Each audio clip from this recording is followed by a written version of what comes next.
반갑습니다, 여러분. 네, 기쁜 주일인데 우리 옆 사람에게 믿음으로 승리하세요 이 말씀 하시겠습니다.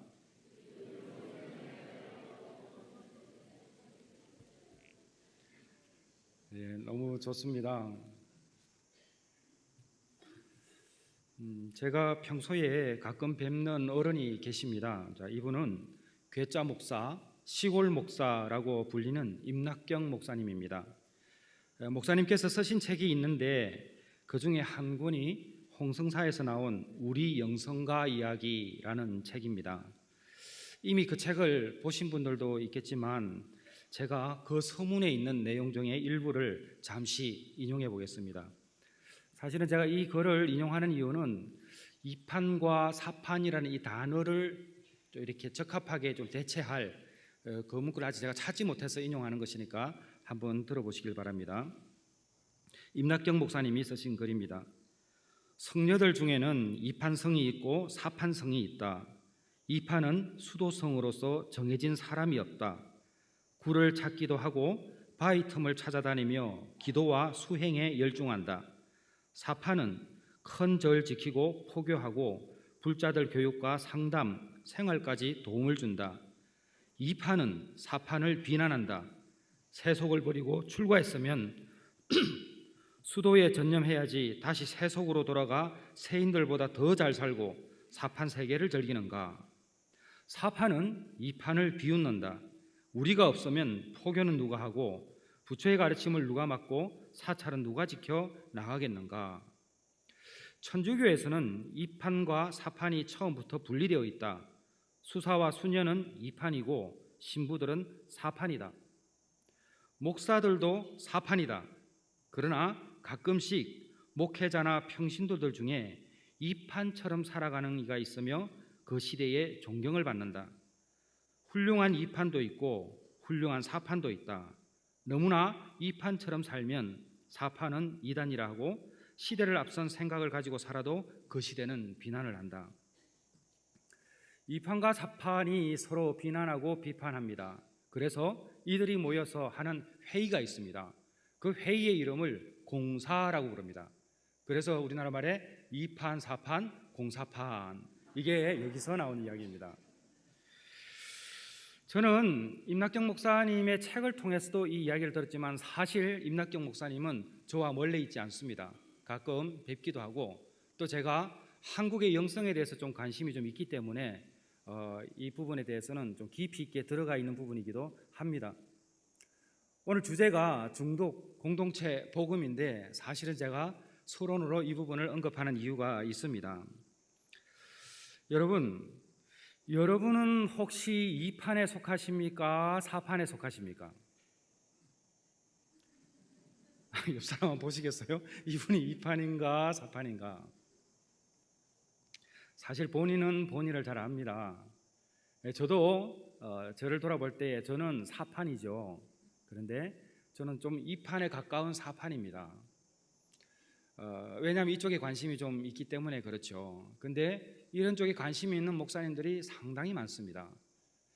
그러나 아주 적극적인 4판도 있습니다. 그래서 이 부분을 인용했는데요. 2판들 중에는 기도의 끝을 파는 사람이 있고 기도 끝에 세상에 나온 사람들이 있습니다. 사실은 2판과 4판을 이야기하지만 교회 공동체에 보게 되면 정말 기도 많이 하시는 분들이 계십니다. 그런데 기도만 하지 않고 기도 끝에 세상에 나와서 바른 신앙생활의 모범을 보이며 살아가는 분들도 있습니다. 그러면 기도만 하고 있는 사람들이 비판의 대상인가? 그렇지 않습니다. 기도만 하는 사람도 너무 중요하고 기도 끝에 세상에 나와 살아가야 될 사람도 너무 중요합니다. 한국 교회가 100년을 훨씬 복음이 되지 넘었습니다. 초기 한국 기독교회를 이렇게 면면을 살펴보면 기도하는 사람이 있었고 기도 끝에 나와서 세상을 다스려가는 사람들도 있었습니다. 그런데 어느 날 문제가 생기기 시작한 것이죠. 균형이 무너져 버렸습니다. 중요한 것은 기도가 있어야 하는데 기도하지 않고 세상에 나오는 사람들이 너무 많이 생기기 시작했고 교회의 지도자들 역시 저를 포함해서 또 교회의 장로님이나 많은 크리스천들이 과거와 같은 기도 생활을 하지를 못합니다. 그렇기 때문에 죄인된 속성에서 반드시 그 필요한 부분을 채워줘야 될 부분들이 채워지지 못하니까 문제가 생기기 시작한 것이죠. 심리학자들은 중독의 문제를 이렇게 설명하기도 합니다. 사실은 중독의 문제를 설명할 때에 의학적인 설명도 있고 심리학적인 설명도 있고 또 우리가 종교적으로도 사실은 설명할 부분들이 있습니다. 심리학자들은 중독의 문제를 설명을 할 때에 균형이 무너졌다라는 표현을 씁니다. 사람은 누구나 일정의 규칙적인 일이 필요한데 어느 날 이 균형이 무너져 버리면 이 균형을 채우기 위한 욕구가 근본적으로 발동을 합니다. 그럼 이 무너져 버리고 이게 남겨진 이 부분을 무엇으로 채우는가? 이 부분이 아주 중요하죠. 저는 제가 근래에 암 환자를 많이 만나고 있습니다. 그것은 제가 지금 해야 할 일 중에 그 부분이 좀 포함되어 있기 때문에 그렇습니다. 근데 한 자매를 만났는데 45세의 싱글입니다. 제가 아직은 이름을 말하지 않겠지만 이분은 항암을 지금 64차까지 했습니다. 말이 64차지 여러분 아시지 않습니까? 살아있는 사람이 아닙니다. 근데 이분은 살아있는 사람보다 더 건강하게 복음을 전합니다. 세상에 저의 건강을 걱정해주는 64차 항암 환자가 계십니다. 근데 이분은 세상에서 살다가 예수님을 만났습니다. 예수님 만난 지 아직 10년이 채 되지 않은 분이시죠. 세상에서 잘 나가다가 그 균형이 무너져 버렸습니다. 건강 때문에. 그 무너진 균형을 예수님으로 채운 거죠. 복음으로 채운 거죠. 그러다 보니까 인생이 바뀌면서도 다른 사람에게 영향을 주는 전혀 상상할 수도 없는, 제가 삼성병원에서 여쭤보니까 그 의사한테 이게 지금 어떻게 설명해야 됩니까? 64차 항암을. 그러니까 우리도 설명할 수가 없습니다 라고 표현을 하시더라고요. 근데 그분의 부모님은 똑같이 사랑하는 딸이 균형이 무너진 상태에 보면서 복음을 채워서 잘 되어갔지만은 사랑하는 딸이 암이고 말기암이 되었을 때에 그 부모님도 똑같이 균형이 무너집니다. 그러나 그 속에 복음이 아직 들어가지 않았기 때문에 어려운 마음이 있다는 것을 잘 알고 있습니다. 제가 간단한 예를 들었는데, 사람은 균형이 무너질 때에 채워지는 것이 필요해지는데 그것을 잘못 채우게 되면 잘못된 중독으로 빠질 수 있다는 것입니다. 교회 안도 마찬가지입니다. 우리는 죄인입니다. 죄인이기 때문에 복음의 은혜를 우리가 받아야 합니다. 그리고 채워야 하고 그것으로 살아가야 하는데 그것을 잘못 채우게 되면, 아니면 다른 것으로 채우게 되면 하나님이 주인 되는 것이 아니라 내가 주인이 되고, 심지어는 교회에서 우리 예수님을 바라봐야 되는데 사람을 바라보게 되는 것입니다. 그리고 위안을 받는 것이죠. 그리고 살아갑니다. 그리고 나는 신앙인이라 이야기하는 거죠. 그것이 잘못되면 종교 중독에 빠질 수밖에 없습니다. 왜 이 시대에 종교 중독자가 난무하는 것입니까? 목회자를 비롯해서 수많은 성도들이 나는 예수님을 믿고 예수님의 말씀을 전하고 예수님의 말씀대로 살아간다고 하지만은 누가 봐도 저 사람은 종교 중독에 빠졌구나라고 인식할 수 있는 그런 사람들이 있습니다. 그렇다면 이 중독의 문제를 어떻게 해결해야 될 것인가? 제가 주어진 시간이 짧기 때문에 PPT를 잠시 보여드리면서 설명을 할 텐데요. 짧게 먼저 영상을 한 편 보고 제가 또 PPT를 가지고 설명하도록 하겠습니다. 먼저 영상을 잠깐 보시겠습니다. 안녕하세요. 김상철 감독입니다. 2013년도에 중독 영화를 만들었고, 이제 당시에는 약물 중독, 마약 중독을 주로 다루었습니다. 영어 버전으로 만든 이후에 미국의 사역기관에 이제 도네이션을 하고, 이번에 한국적인 중독의 문제 다큐멘터리를 만들게 되었습니다. 중독의 어떤 극복을 위해서 필요한 것은 보편적으로 이제 두 가지를 이야기합니다. 한 가지가 뭐냐면은 일단 의학적인 측면이죠. 충분한 상담을 받아야 하고 그 상담 결과에 따라서 의학적인 치료를 이제 시작하는 것입니다. 그렇게 해서 회복되는 사람들이 많이 있죠. 그런데 이제 그럼에도 불구하고 회복되지 않는 분들이 있습니다. 눈도 없고 코도 없고 입도 없고 손도 없고 발도 없는데 우리의 마음을 빼앗아간다 라는 표현을 하기도 합니다. 그럼 그게 무엇이냐는 거죠. 그게 영적이라는 거죠. 그럼 영적인 문제를 해결하기 위해서는 결국은 우리의 영혼이 어디에서부터 시작되었는가 라는 부분에 대해서부터 알아야 합니다. 신앙을 가지고 있든 어떤 종교가 있든 어떤 그 영혼은 어디서부터 출발했는가라고 질문하게 되면 인간을 창조한 창조주로부터 시작되었다라는 데에 대해서는 이견이 없습니다. 뭐 창조주로부터 시작했던 이 영혼의 문제가 발생했다라고 그쪽으로 다시 가야 된다는 거죠. 그 시작된 그 지점. 이제 그렇게 될 때에 회복되는 케이스들이 상당히 많습니다. 그래서 이제 이번 다큐멘터리 영화는 중독이라는 이 문제에 대한 실제적인 대안을 우리가 찾아볼 예정입니다. 그래서 반드시 회복될 수 있다는 그 희망을 갖게 하고 싶은 것입니다. 같은 하늘 아래 머물고 있는 사람들, 어그러진 세상에 살아간다고 말하는 사람들, 우리 모두는 무엇인가에 중독되어 살아간다. 예, PPT 보겠습니다. 이 중독의 문제가 실질적으로 얼마만큼 우리에게 다가와 있는가, 이 부분을 우리가 좀 이해할 필요가 있는데요. 파워포인트를 제가 보면서 진행하도록 하겠습니다. 여러분 지금 프레임입니다. 제가 이제 프레임을 설명할 때 좀 이렇게 자주 하는 부분인데, 저 손으로 들고 있는 조그마한 저 프레임을 여러분 보시게 되면은 바다 한가운데를 비추고 있습니다.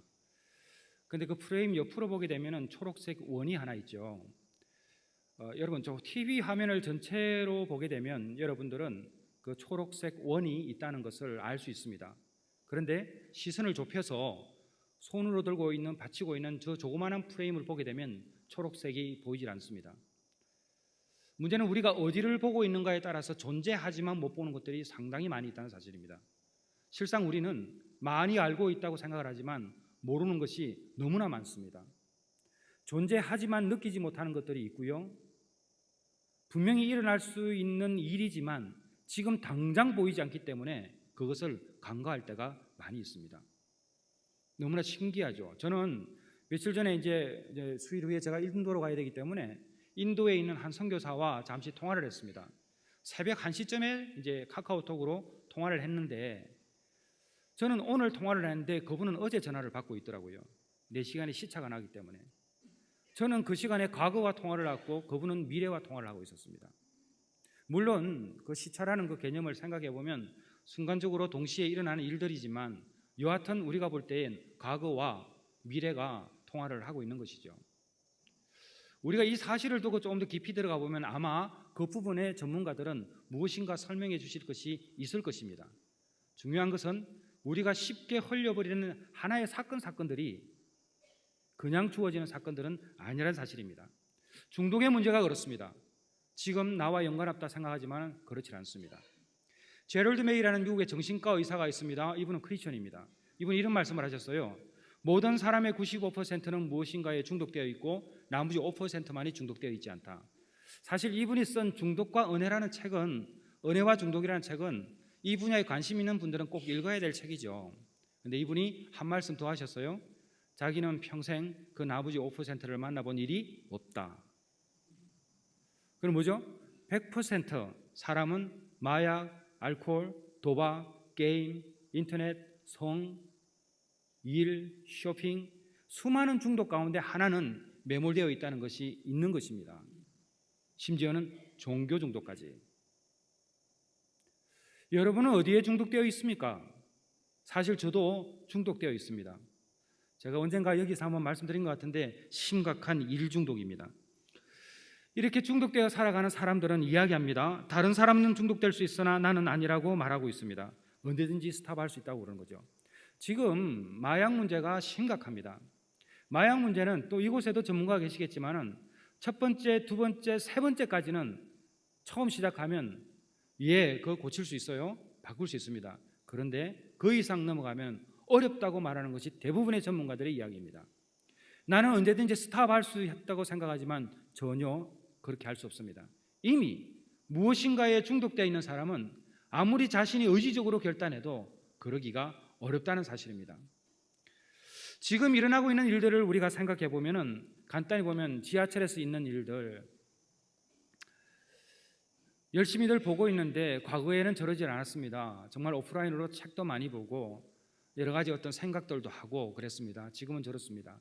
그래서 좋아진 게 너무나 많아요. 그러나 쓸모없는 지식들을 우리가 또 알게 됨으로 인해서 머리가 복잡한 것도 많습니다. 그러니까 지금 이 시대는 복잡한 시대죠. 동시에 뭐 게임은 제가 뭐 설명하지 않아도 너무나 잘 아실 것입니다. 예, 이 아이 유명한 아이입니다. 네. 자, 그리고 뭐 전도에 문제가 있다. 이 부분도 제가 그냥 넘어가겠습니다. 이 자매 같은 경우는 초등학교 때에 아버지가 갑자기 돌아가시고 그 친구 결 어머니가 쓰러졌습니다. 그러자 돌보는 사람이 없고 언니는 직장에 나가고 이 아이가 이제 이렇게 떠돌다가 게임에 깊이 이제 중독이 됐어요. 20대가 되고 PC방에서 게임을 전전하고 살았어요. 그런데 어느 날 PC방에서 옆에 있는 쓰레기통에서 한 아기의 그 시신이 발견이 됐습니다. 이 자매가 게임을 하다가 양수가 터져가지고 그곳에서 아기를 낳았어요. 그리고 비닐봉지에 넣어서 그 휴지통에 갖다 버렸습니다. 그것을 옆 사람이 본 거죠.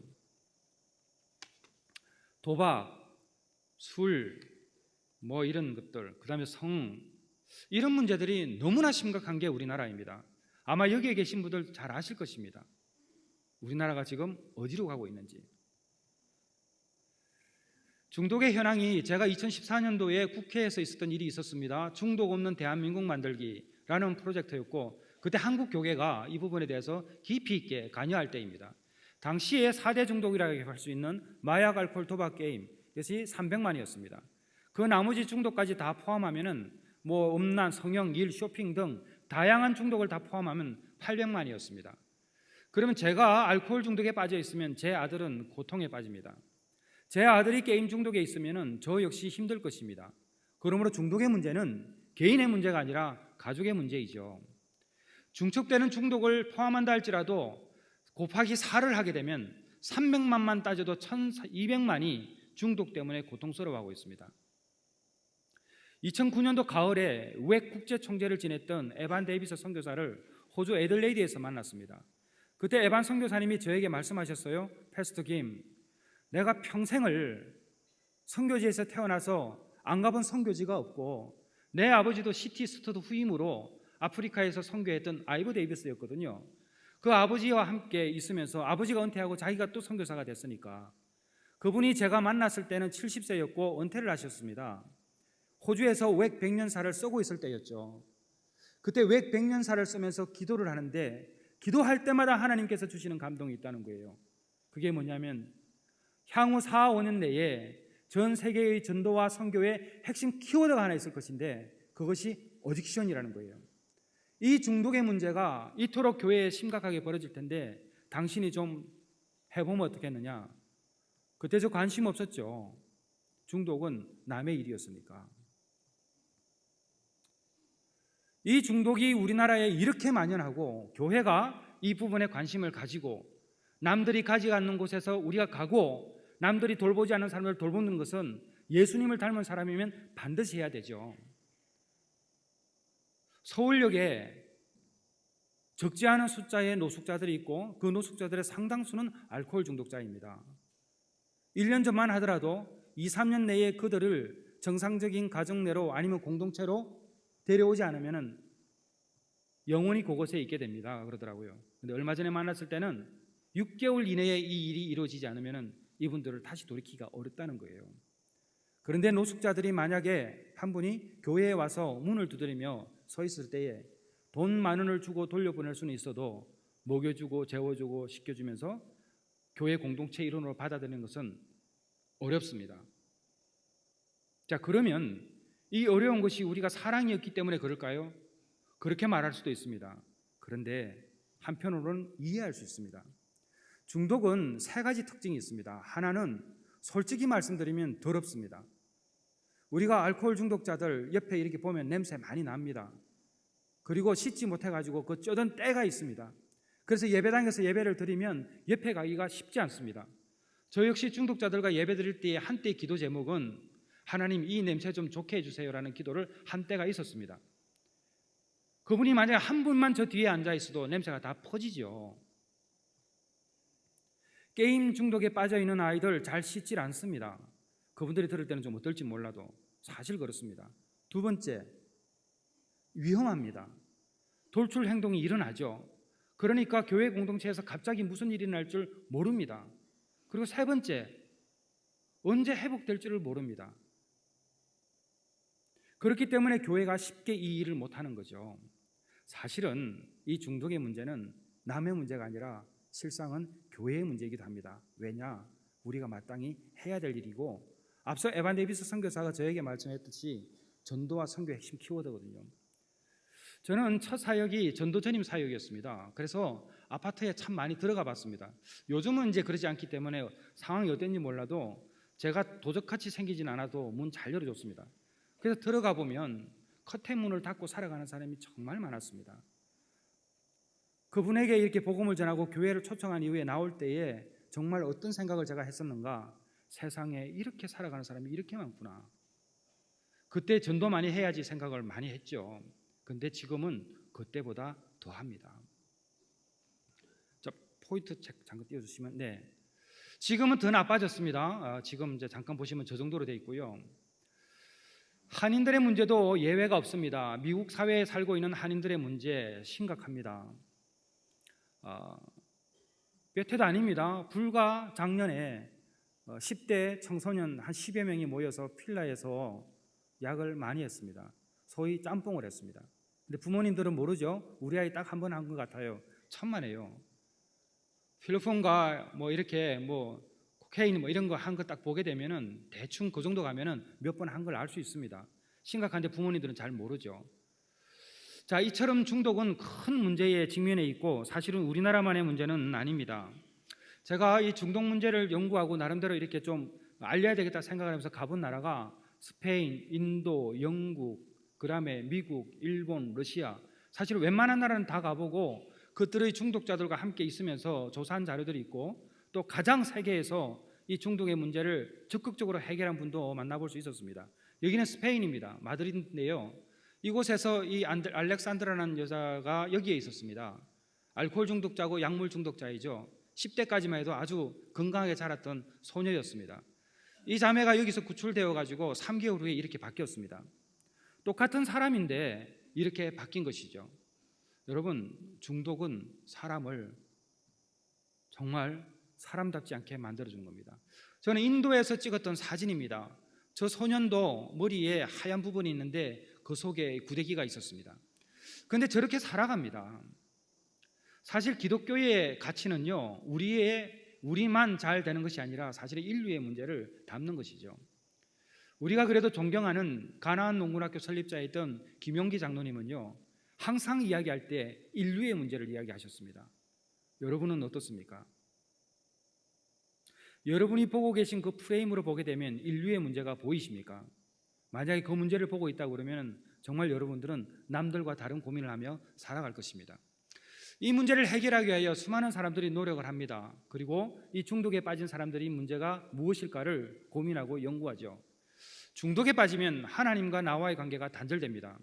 종교 중독에 빠지게 되면 사람과의 관계에서 사람을 의지하기 때문에 당연히 하나님과의 관계가 소멸됩니다. 그 사건들은 여러분들도 많이 보고 계실 것입니다. 세상의 것을 의지하고 세상의 것을 추구하고 하나님 나라를 그리워하는 사람이 세상 속에 매몰되어 있으면 하나님과 가까워질 수가 당연히 없는 것이죠. 그 다음에 가정이 파괴됩니다. 그리고 중독의 문제는 개인의 삶을 황폐화 만듭니다. 그래서 중독에서 벗어나기 위한 여러 가지 제안들이 있습니다. 그 중에 하나가 운동, 땀입니다. 두 번째가 종교이고 세 번째가 공동체라고 이야기하는데 우선순위를 먼저 두기는 좀 어렵습니다. 이 부분은 이제 전문가들과 함께 나눈 이야기들이 있으니까 제가 일단 잠깐 넘기는데요. 어쨌든 우리가 왜 중독되는가가 아주 중요합니다. 사실은 중독되는 것은 사탄의 역사가 있습니다. 많은 사람들이 이 시대에 사탄은 우리들을 중독되게 만든다고 이야기합니다. 그리고 놀랍게도 신앙이 없는 분들도 이 중독의 문제를 접근할 때는 영적인 부분을 이야기합니다. 그래서 이 영적인 문제가 발생했을 때에 우리가 세상에 나가 복음을 전할 때도 예수님을 알지 못한다 할지라도 제가 이렇게 이야기하면 다 귀를 쫑긋 세우고 듣습니다. 중독의 문제가 영혼의 문제이라고 이야기하면 그분들은 대부분이 수긍합니다. 왜냐? 중독이 무엇인지를 아니까요. 눈도 없고 코도 없고 입도 없고 손도 없고 발도 없는데 우리의 마음을 빼앗아갑니다. 아무리 노력해도 되질 않아요. 우리의 마음을 빼앗아가요. 그러면 그 보이지 않는 실체는 무엇이란 말입니까? 그랬을 때 이것은 영적인 문제라고 이야기합니다. 그러면 영혼의 문제가 생겼을 때는 다른 그 어떤 것으로도 되지 않는다면 영혼을 만든 이가 누구인지는 몰라도 그를 찾아가게 되면 해결되지 않을까 이야기하면 대부분이 고개를 끄덕입니다. 영혼의 문제는 영혼을 만든 분이 해결할 수 있으니까요. 그 다음에는 자기 사랑입니다. 자기 사랑 때문에 그렇죠. 그래서 마음을 움직여가는 것이 있습니다. 보이는 것과 들리는 것입니다. 보는 것을 통해서 생각하게 되고 생각한 것이 마음으로 내려와 결정하게 되면 그것은 바로 행동으로 이어지는 것이죠. 중독은 그래서 무엇에 중독되어 있는가를 반드시 행동으로 표현하게 되어 있습니다. 그리고 혼자 있을 때 알 수 있죠. 나는 어디에 중독되어 있는가라는 걸 알기 가장 쉬운 방법은 혼자 있을 때 자신이 무슨 생각을 하고 무엇을 하고 있는가를 알게 되면 쉽게 판단할 수 있습니다. 그래서 하나님의 말씀 중에 자기의 마음을 제어하지 아니하는 자는 성읍이 무너지고 성벽이 없는 것과 같다라는 기록이 있습니다. 여러분, 수많은 영화들이 있습니다. 저는 제자 옥하눔도 만들었고 순교도 만들었고 잊혀진 가방도 만들었고 이런 영화를 감독했습니다. 그러다 보니까 저는 영화로도 많은 것을 설명할 수 있습니다. 여기에 나와 있는 수많은 영화들이 있습니다. 그럼 여러분이 알고 있음직한 영화 하나만 이야기하면 노아라는 영화가 있습니다. 저 영화가 나왔을 때 사람들은 기독교 영화라고 생각을 합니다. 저도 그렇게 생각했으니까요. 그런데 저 영화를 보신 분들은 저 영화가 왜곡된 영화라는 것을 알 수 있었을 것입니다. 그러면 저 영화는 처음에 만들어질 때에 예수님을 믿는 사람들을 대상으로 만들었을까요? 그렇지 않은 사람들을 대상으로 만들었을까요? 저는 헐리우드에 대해서 조금은 알고 있기 때문에 예수님을 믿지 않는 사람들을 대한 영화이기도 합니다. 왜냐? 그 사람들은 저것이 잘못된 것인지를 모릅니다. 노아에 대해서 잘못 알게 되고 하나님에 대해서 잘못 알게 되는 것이죠. 우리는 알고 있지만. 그러면 저것을 보고 들었기 때문에 사람들은 왜곡된 사고를 갖게 됩니다. 우리나라의 최고의 여성 작가라고 할 수 있는, 이제는 원로가 되셨지만 그분이 쓴 드라마가 있었습니다. 인생은 아름다워. 그 영화 저희 어머님도 정말 재밌게 보셨던 드라마입니다. 근데 그 드라마에 보게 되면 잘생기고 직업 좋고 성격까지 좋은 두 남자가 동성애를 합니다. 저 드라마를 봤을 때의 동성애에 대해서 어떻게 생각을 할까요? 자, 이것이 저렇습니다라고 제가 정의하는 게 아닙니다. 보고 듣는 것이 영향을 준다는 사실입니다. 그래서 오늘 읽었던 본문의 말씀이기도 한데, 모든 지킬 만한 것 중에 더욱 내 마음을 지키라. 생명이 고느니 이에서 남이니라. 우리가 마음을 지키며 살아가는 것이 얼마나 중요한지 하나님께서는 말씀해 주시는 것입니다. 비단 중독의 문제뿐만 아닙니다. 우리가 세상을 살아갈 때에 주께서 주신 예수님을 믿음으로 우리에게 새겨진 이 하나님의 말씀을 지켜가는 것이 얼마나 힘든지 여러분 경험해 보셨지 않으셨습니까? 그런데 이 세상이 그 마음을 지키게 어렵도록 만듭니다. 스티브 잡스가 얼마나 대단한 사람입니까? 제가 LA에서 잠시 다른 일 때문에 있을 때에 중학생 정도 되는 이 아이를 만났습니다. 너 꿈이 뭐니? 하니까 애플에 들어가는 거라더라고요. 제가 LA에서 산호세까지 운전하며 갈 때에 제 통역이 되어주던 한 청년이 있습니다. 이 청년은 목사님의 아들이에요. 한참을 가더니 옆에서 질문하는 거예요. 목사님, LSD가 왜 나쁘죠? 그러니까 야, 약이잖아. 그랬더니 아니 스티브 잡스도 했는데요. 그러는 거예요. 스티브 잡스는 공경연히 자신이 저 약을 함으로 인해서 창조적인 아이디어를 얻었다고 말했습니다. 심지어는 저분의 영화에도 그 부분이 약간 나옵니다. 저 대단한 분이 저것을 했는데 심지어는 창조적인 아이디어를 얻었다라고 이야기했으니, 만약에 아이디어가 급한 사람, 직업적으로 스트레스를 받는 사람이 있다면 혹 그 옆에 저 약이 있을 때에 한번 해보고 싶지 않을까요? 세상의 유혹은 편리함을 통해서 들어오고 우리 주변을 통해서도 얼마든지 들어온다는 사실입니다. 자, 이러한 중독된 세상에서 우리가 살아가는데 저는 목회자라서 그런 게 아니라 이 중독의 문제를 나름대로 해답을 찾게 되었습니다. 그것은 제가 찾은 건 아니죠. 그렇게 하고 계신 분들을 만나보니까 이게 답을 이렇게 풀어가면 되겠구나라는 것을 알게 되었습니다. 중독의 문제에서 벗어나기 위해서는 제일 먼저 필요한 것은 단 하나입니다. 복음입니다. 누구든지 예수 그리스도 안에서는 새로운 피조물임을 갖다가 고백할 때에 사람이 바뀌는 것, 저는 너무 많이 봤습니다. 스페인에 가게 되면 베텔이라는 기관이 있습니다. BETEL. 우리는 베델이라고 그러죠. 하나님의 집이라는 그 중독 재활 기관이 있습니다. 근데 이분은 웩 선교사입니다. 웩에서는 공식적으로 이분을 제2의 시티스트라고 말하는데 그 이유는 그 웩을 이제 시티스트가 설립을 했지만 공식화시키고 체계화시키고 조직화시킨 사람은 그의 넷째 사위인 노먼 걸럽입니다. 이 노먼 걸럽이 공식적으로 이 베텔의 수장인 엘리엇 해퍼를 제2의 시티스트라고 표현을 했어요. 이 베텔은 22개 나라의 80개 도시에 4,500개의 교회를 개척을 하고 센터를 만들었습니다. 놀랍게도 그 개척을 해나가는 사람들은 대부분이 중독자들입니다. 그 엘리엇은 히피족과 어울리면서 약을 했던 사람이에요. 하버드에 있을 때에. 나중에 이 사람이 대학 청년부 사역을 하기 위해서 스페인으로 갔다가 그곳에서 중독자들을 보기 시작하고 사역을 했던 사람입니다. 근데 그분이 그곳에서 중독자들을 위해서 헌신을 하는데 복음 하나를 들고 바꾸어 갑니다. 사람들이 바뀌어요. 근데 동네란다. 그 기관들 있죠. 그러니까 일반 국가나 이런 단체들에서 회복의 방법이 무엇입니까? 물어보게 되면 이분은 복음이라고 이야기하지만 그렇게 이야기하면 못 알아듣잖아요. 그때 세 가지를 이야기합니다. 그 첫 번째가 무엇이냐면 도와주는 것이죠. 뭘 도와주느냐면 육체적인 피로를 도와주시는 겁니다. 중독자들은 많은 부분에서 결핍되어 있는데 육적으로 굉장히 문제가 있습니다. 그래서 이 사람들을 회복시킬 때 처음으로 마음의 편안함을 가질 수 있도록 육적인 부분부터 해결해 주는 거죠. 잘 먹이고 잘 씻기고 그리고 함께 있어줍니다. 그리고 두 번째는 마음을 치유합니다. 그 마음은 이제 그들이 누구인지에 대해서 설명을 하는 거죠. 쉽게 설명하면 우리가 무당벌레를 보게 되면 날 수 없는 것처럼 생겼지만 실상은 날아갑니다. 정말 좌절되고 포기하는 인생을 살아가는 사람들에게 당신이 할 수 있다는 것을 이야기하는 거죠. 사실 저도 수면제 70알을 2번을 먹어보고 목을 매달아 봤지만 사실은 복음을 만난 이후에 저는 단번에 바뀌었습니다. 사실 복음이 안 있으면 저 같은 사람도 여기에 살아있을 수가 없죠. 그런데 그런 분을 너무 많이 봤습니다. 여기에 계신 분은 어떻습니까? 죽고 싶을 때 예수님 때문에 산 적이 없으십니까? 저는 아마 많으실걸요. 복음이 가지고 있는 이 엄청난 능력이 있음에도 불구하고 이 시대는 어찌된 일인지 복음의 능력이 교회로부터 나가지 않습니다. 그 이유는 기도가 사라졌습니다. 제가 여기에 오기 때문에 지난주 설교를 들었습니다. 그 목사님께서 다음 세대를 위해서 간절하게 정말 피를 토하시 설교하시는 메시지를 보면서 저거 맞는데 생각을 수도 없이 했습니다.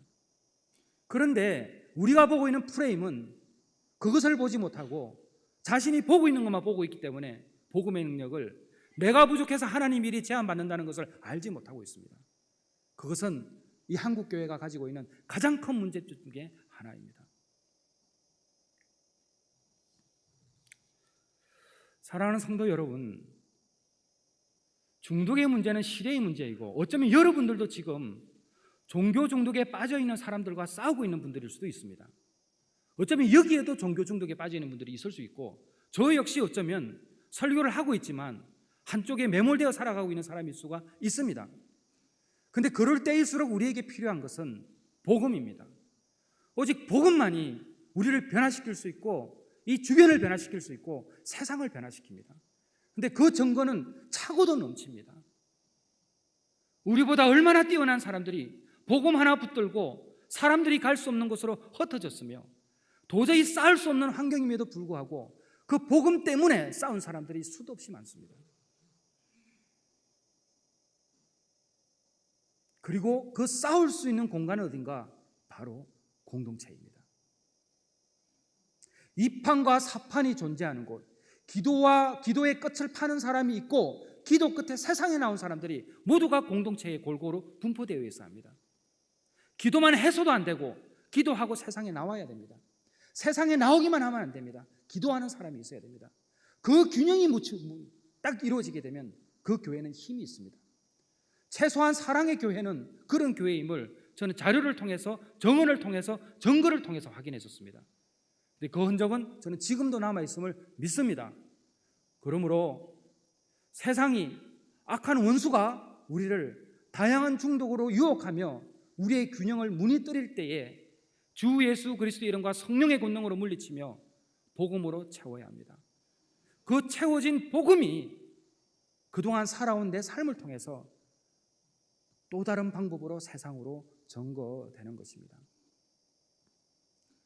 여러분, 신앙이 없으면 타락하는 것이 아닙니다. 신앙이 없으면 배교를 합니다. 그런데 여러분, 사명을 잃어버리면 반드시 타락합니다. 오늘날 사명을 잃어버린 사람들이 타락한 모습들 얼마나 많이 보여집니까? 그것은 목회자뿐만 아니라 평신도들도 똑같습니다. 내가 무엇을 해야 하는지 그 목적을 잃어버리게 되면, 충성이라는 것은 내가 무엇을 해야 하는지 아는 사람만이 충성할 수 있는 것인데 그 사명을 잃어버리니까 당연히 타락할 수밖에 없죠.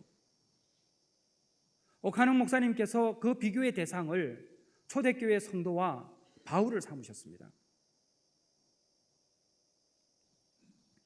얼마 전에 만들어진 음보포럼이 정말 좋은 세미나들을 준비하고 있습니다. 그 음보포럼을 준비하면서 오카능 목사님께서 신고 계셨던 구두를 가지고 왔습니다. 뭐 달리 가져온 건 아니고 아무래도 음보니까, 은혜의 발걸음이니까 그걸 가지고 이렇게 좀 만들어 보려고 했는데 그 오래된 신발을 제 앞에 턱 두고 제가 한 30분 바라봤습니다. 무슨 생각이 들었냐 하면, 이 어른이 이 신발 신고 어디를 다녔을까? 제가 여기에 와서 제일 먼저 든 생각이, 그 신발 신고 여기도 수없이 왔다 갔다 하셨구나. 히브리서 11장 4절 말씀, 그가 죽었으나 믿음으로 말하느니라.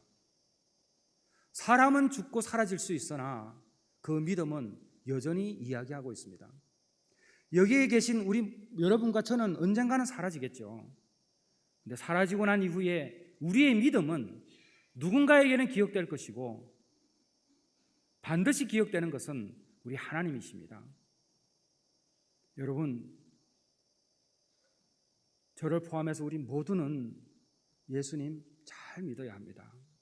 그리고 그 예수님을 믿는 믿음 마음으로 도와야 합니다. 어려운 사람들이 너무 많고요. 어차피 여기 계신 어르신들은 괜찮을 수 있습니다. 저도 괜찮아요. 근데 우리 다음은 정말 답이 없습니다. 물론 세상은 그래도 돌아갈 거예요.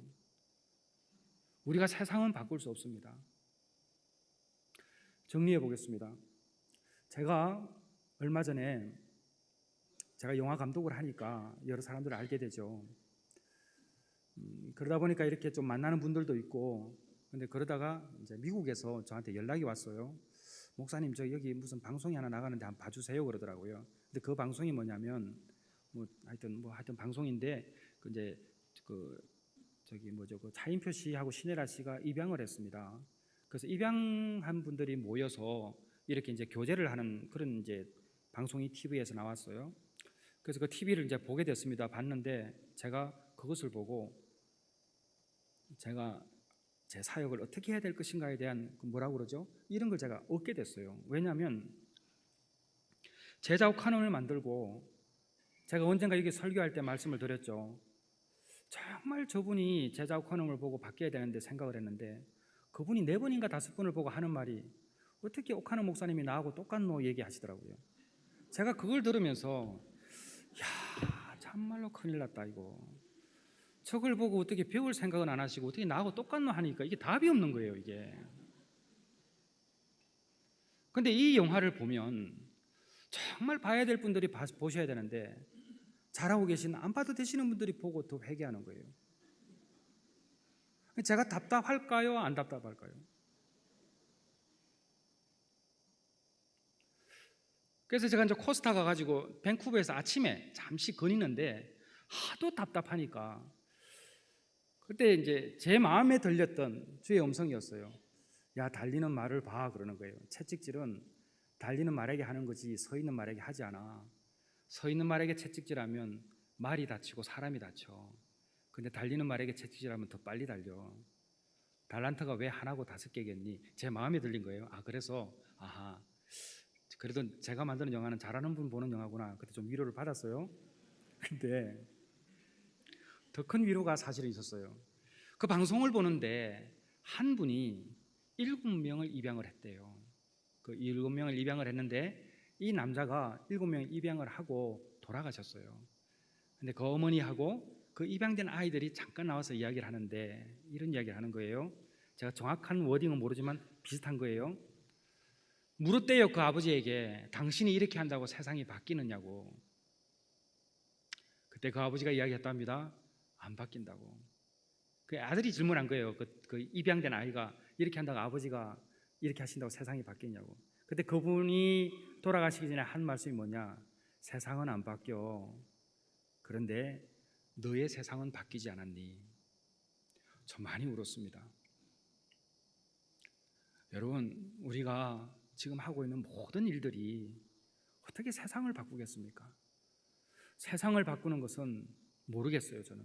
그런데 최소한 우리를 만난 사람의 세상은 바뀌어야 되지 않겠습니까? 우리가 하고 있는 일 때문에 그 사람이 영향을 받아야 되지 않겠습니까? 최소한 사랑의 교회, 이곳에서 예배드리는 여러분들의 결정으로 인해서 한국교회가 영향을 받아야 되지 않겠습니까? 그것이 여러분이 하여야 될 소명이고 사명이고 또 모두가 다 격려해야 될 일이라고 믿습니다.